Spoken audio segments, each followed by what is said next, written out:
Hi students, நம்ம இந்த வீடியோவில் என்எம்எம்எஸ் எக்ஸாமுக்கான ப்ரீவியஸ் இயர் கொஸ்டின் பேப்பரோட சோஷியல் சயின்ஸோட ஆன்சர் பார்க்கலாம்.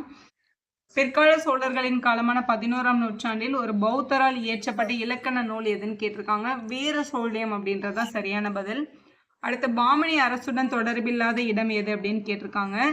சிருங்கேரி அப்படின்றது தான் சரியான பதில். உங்களோட செகண்ட் ஆப்ஷனில் இருக்குது. 148ல் சரியான கூற்று அல்லது கூற்றுகளை கண்டுபிடிங்க அப்படின்னு சொல்லியிருக்காங்க. ஃபர்ஸ்ட் குடவரை கோயில்கள் அமைக்கும் முறை கிபி 700க்கு பின்னர் மறைந்து பெரிய வடிவிலான கட்டுமான கோயில்கள் கட்டப்பட்டனன்றது கரெக்டான கூற்று தான். சிற்பிகள் தங்கள் திறமைகள் அனைத்தையும் பயன்படுத்தி கல்லிலை கலைவண்ணம் காண கட்டுமான கோவில்கள் அதிக வாய்ப்பினை கொடுத்தது அப்படின்றதும் சரியான கூற்று தான். அடுத்து மகாபலிபுரத்தில் அமைந்துள்ள கடற்கரை கோவில்கள் குடைவரை கோயில்களுக்கு ஒரு ஸோ அது வந்து ஒரு தவறான கூற்று. ஃபர்ஸ்ட்டும் செகண்டும் கரெக்டாக இருக்குது, தேர்டு மட்டும் ராங்காக இருக்குது. செகண்ட் ஆப்ஷன் தான் நம்ம செலக்ட் பண்ணோம். 1912 அமைக்கப்பட்டுள்ள ராயல் கமிஷனின் உறுப்பினராக இடம்பெற்ற இந்தியர்கள் யாருன்னு கேட்டிருக்காங்க. கோபாலகிருஷ்ண கோகலே, சார் அப்துல் ரஹீம் அப்படின்றவங்க தான். தேர்ட் ஆப்ஷன் கரெக்டாக இருக்குது.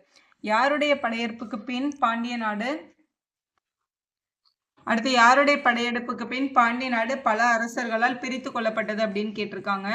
மாலிக் கபூர் அப்படின்றதா சரியான ஆப்ஷன். பின்வரும் நிகழ்வுகளை கால கிரமப்படி வரிசைப்படுத்த சொல்லியிருக்காங்க. ஸோ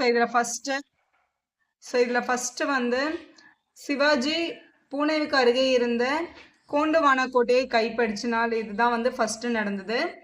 அதுக்கப்புறம் சிவாஜி அரபிக் கடற்கரையில் அமைந்திருந்த முகலாயர்களின் முக்கிய துறைமுகமான சூரத் நகரை சூறையாடினார் அப்படின்றது செகண்ட் நடந்தது.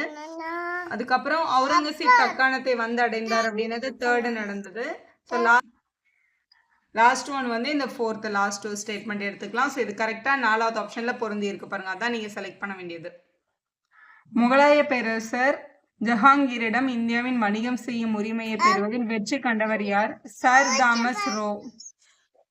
தாமஸ் ரோ அப்படின்றவங்க. தேர்ட் ஆப்ஷன் தான் கரெக்டாக இருக்குது. அடுத்து அக்பரின் ஆட்சியை பற்றி அறிந்து கொள்ள உதவும் நூல்களில் மிக நம்பகத்தன்மை வாய்ந்ததாக கருதப்படும் நூல் எதுன்னு கேட்டிருக்காங்க. தபகத்-இ-அக்பரி அப்படின்றது தான் சரியான ஆப்ஷன், செகண்ட் ஆப்ஷனில் இருக்குது. ஹுமாயூன் டேஷ் என்ற பாரசீக மன்னரின் உதவியுடன் 1555 டெல்லியை மீண்டும் கைப்பற்றுவதில் வெற்றி கண்டார்னு கேட்டிருக்காங்க. ஷா தாமஸ் அப்படின்றவங்க. தேர்ட் ஆப்ஷன் சரியா இருக்கு. அடுத்து கூற்று மற்றும் காரணம் கொடுத்திருக்காங்க. 1240 துருக்கிய பிரபுக்கள் செய்த சதியால் ரசியா கொலையுண்டார் அப்படின்னு கொடுத்திருக்காங்க. கூற்று அது சரியானது தான். காரணம், ரசியா ஜலாலுதீன் யாகு எனும் தனது தனி உதவியாளரான எத்தியோப்பிய அடிமையை பெரிதும் நம்பிய பொழுது துருக்கிய பிரபுகள் கலகம் செய்ய காரணமானது அப்படின்னு கொடுத்திருக்காங்க.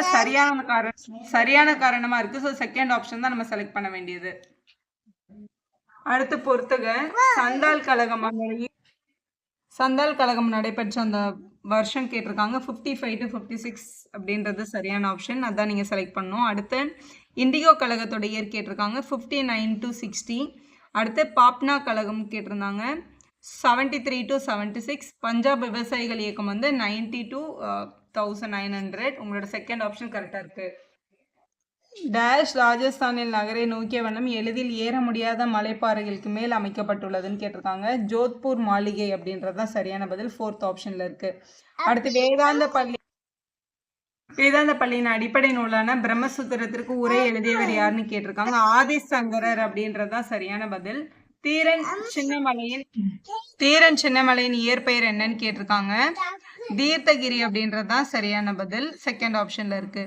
புவியின் உள் ஆழம் அதிகரிக்க வெப்பமானது ஒவ்வொரு டேஷ் மீட்டருக்கும் டேஷ் செல்சியஸ்க்கு மிதம் உயர்ந்து வெப்பத்துடன் அழுத்தமும் அதிகரிக்கிறதுன்னு கேட்டிருக்காங்க. 32 மீட்டருக்கும் 1 செல்சியஸ் வீதம் அதிகரிக்கிறது அப்படின்றது தான் சரியான ஆப்ஷன்.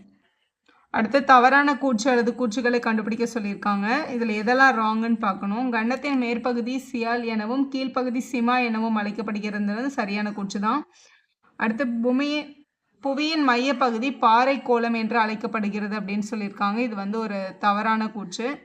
புவியின் உட்கருவம் திரவ நிலையில் உள்ள நிக்கல் மற்றும் இரும்பால் ஆனது அப்படின்னு சொல்லியிருக்காங்க. கிடையாது, இதுவும் தவறானதா. 2 மற்றும் 3 தான் தவறான கூற்றுக்கள், உங்களோட தேர்ட் ஆப்ஷனில் இருக்குது. அடுத்து 6 தோன்றும் இடத்திலிருந்து முகத்வாரம் வரை ஏற்படும் நில தோற்றங்களின் சரியான வரிசை எழுது அப்படின்னு கொடுத்துருக்காங்க. ஸோ தோன்றும் இடத்துலேருந்து முதல்ல நீர்வீழ்ச்சி, குதிரை குழம்பு ஏரி, ஆற்று வளைவு, வெள்ளச்சமவெளி, டெல்டா அப்படின்றது தான் சரியான ஆர்டர் உங்களோட தேர்ட் ஆப்ஷனில் இருக்குது. அடுத்து பாருங்கள், பொறுத்துக்க கொடுத்துருக்காங்க. ஃபஸ்ட்டு இணைந்த நகரம் அப்படின்றது வந்து குர்கான், மிகப்பெரிய நகரம் அப்படின்றது வந்து கேண்டன், பொலிவுறு நகரம் அப்படின்றது வந்து சோலாப்பூர், மீப்பெரு நகர் அப்படின்றது வந்து வதோதரா. அதான் சரியான பொறுத்துக. இது வந்து உங்களோட ஃபோர்த் ஆப்ஷனில் சரியாக பொருந்திருக்கு. அடுத்து கூற்று மற்றும் காரணம் கொடுத்துருக்காங்க. இரும்பானது மலிவு விலை மற்றும் வலிமை காரணமாக இன்ஜினியரிங் தொழில்துறையில் முக்கிய பங்கு வகிக்கிறதுன்னு சொல்லியிருக்காங்க. சரியான கூற்று தான். தூய்மையான இரும்புத்தாது மிகவும் மென்மையானது. சிறிய அளவிலான கார்பன் மற்றும் மேக்னீசு பல அடுக்குகளாக சேர்க்கப்படும் போது மேலும் வலிமை அதிகரிக்கிறது அப்படின்னு சொல்லியிருக்காங்க. சரியான காரணம் தான். கூற்றை சரியாக விளக்கியிருக்கு. கூற்று காரணம் ரெண்டுமே வந்து சரியான விளக்கத்தை கொடுத்துருக்காங்கன்ற தேர்ட் ஆப்ஷன் சரியாக இருக்குது. மயானி பறவைகள் சரணாலயம் மற்றும் கான்ஹா தேசிய பூங்கா ஆகியவை அமைந்துள்ள மாநிலங்கள் எவைன்னு கேட்டிருக்காங்க. மகாராஷ்டிரா, மத்திய பிரதேஷ் அப்படின்றது தான் சரியான பதில். வட அமெரிக்க காடுகள் தொடர்பான தவறான இணை மற்றும் இணைகளை தேர்ந்தெடுக்க சொல்லியிருக்காங்க. காடுகளோட வகைகளும் பெயர்களும் அதோட விலங்குகள் தாவரங்களோட பெயர்களும் கொடுத்துருக்காங்க. இது எதெல்லாம் தவறானது அப்படின்னு கேட்டிருக்காங்க. வெப்பமண்டல காடுகள் வந்து அயோத்தி கோடையான் நாய் அது அப்படின்னு இருக்குது. இது வந்து ராங்கான ஆப்ஷன். அதே மாதிரி குளிர்ந்த மிதவெப்ப இலையுதிர் காடுகளுக்கு வந்து யூகா மற்றும் கரடின்னு கொடுத்துருக்காங்க. இதுவும் சரியானது கிடையாது. ஃபஸ்ட்டும் தேர்டும் கரெக்டாக இருக்குது, செகண்டும் ஃபோர்த்தும் தப்பாக இருக்குது. இல்லை தவறான இணை தான் அவங்க கண்டுபிடிக்க சொன்னாங்க. அதனால் செகண்ட் அண்ட் ஃபோர்த் அப்படின்ற தேர்ட் ஆப்ஷன் தான் நம்ம செலக்ட் பண்ணணும். அடுத்து தென் அமெரிக்க கண்டத்தில் அமைந்துள்ள மிகச்சிறிய நாடு எதுன்னு கேட்டிருக்காங்க. சுரினாம் அப்படின்ற செகண்ட் ஆப்ஷன் கரெக்டாக இருக்குது. தீ விபத்தின் போது தீயணைப்பு துறையை தொடர்பு கொள்ள வேண்டிய உதவி எண் எதுன்னு கேட்டிருக்காங்க. 101ன்றது சரியான பதில். அடுத்து சரியான இணையை தேர்ந்தெடுக்க சொல்லியிருக்காங்க. இடையாள பாறைகள் வந்து டொலிரைட் அப்படின்னு அழைக்கப்படுது. இது வந்து சரியாக பொருந்திருக்கு. மற்ற எல்லாமே தப்பாக பொருத்தியிருக்காங்க. கீழ்கண்டவற்றில் எது சம அளவு சூரிய வெளிச்சம் உள்ள இடங்களை குறிக்கும் கோடுகள் ஆகும்ன்றதுக்கு ஐசோகெல் அப்படின்றது தான் சரியான பதில் உங்களோட தேர்ட் ஆப்ஷனில் இருக்குது.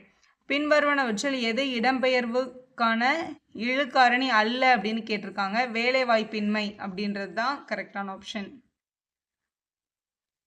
டேஷ் ஆவியாதல் விகிதம் அதிகரிக்கிறதுன்னு கேட்டிருக்காங்க. காற்றின் வேகம் அதிகரிக்கும் போது ஆவியாதல் விகிதம் அதிகரிக்கும் அப்படின்றது சரியான பதில் தேர்ட் ஆப்ஷனில் இருக்குது. கூட்டுத்துறை தொழிலகங்களுக்கு எடுத்துக்காட்டியவைன்னு கேட்டிருக்காங்க. இந்தியன் சிந்தட்டிக் ரப்பர் நிறுவனம்ன்றது சரியான பதில். ஒரு பொருளின் மதிப்பு ரூபாய் 1200 மற்றும் அதன் மீது விதிக்கப்படும் ஜிஎஸ்டி 12% எனில் மத்திய அரசு மற்றும் மாநில அரசுகள் ஜிஎஸ்டியிலிருந்து பெறும் தொகைகள் எவை அப்படின்னு கேட்டிருக்காங்க. 12% அப்படின்னா 12/100ன்னு அர்த்தம். இங்கே கொடுத்துருக்கிற அமௌண்ட் வந்து 1200. இந்த 2 0க்கு 2 0 கட் ஆகிடும்.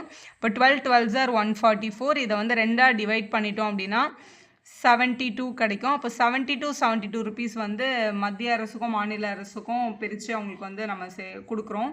72 தான் சரியான ஆப்ஷன். பின்வருவனவற்றில் எது பொருளாதாரத்தின் கருப்பு பணத்தின் விளைவு அல்ல அப்படின்னு கேட்டிருக்காங்க.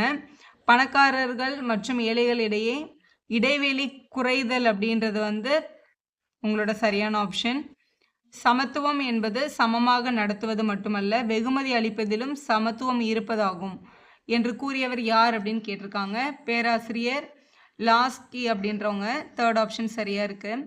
ஒவ்வொரு வருடமும் இந்தியாவில் சாலை பாதுகாப்பு வாரம் கொண்டாடப்படும் மாதம் எதுன்னு கேட்டிருக்காங்க. ஜனவரி அப்படின்றது தான் சரியான பதில். தவறான விளம்பரத்திற்காக மத்திய நுகர்வோர் பாதுகாப்பு ஆணையம் ஒரு விற்பத்தியாளருக்கு டேஷ் அபராதமாக விதிக்கலாம் அப்படின்னு கேட்டிருக்காங்க. ஸோ 10 லட்சம் 2 வருடங்கள் சிறை தண்டனைன்றது சரியான பதில்.